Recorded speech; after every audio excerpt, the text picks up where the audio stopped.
কাকু এই নেন আপনার সুদের টাকা, এই নেন আপনার আসল টাকা। আমার মেয়ের বিয়ে কি সম্পন্ন হয়েছে? হ্যাঁ, সুন্দরভাবে হয়েছে। কেউ যদি টাকা পয়সা লাগে আমার কাছে পাঠাই দেন, আমি সুদের ব্যবসায় করি, এইটাই আমার কাম। এই যে কাকু, আপনার জন্য আমি মরা মুরগির মাংস নিয়ে এসেছি।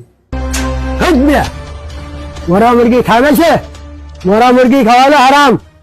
মরা মুরগি খাওয়া হারাম? আপনি যে সুদ খান ওটা হারাম না? এই সুদ খান কেন? নেন ভাই আপনার সুদের টাকা, আর আসল আমি সামনে মাসে দিয়ে দিব।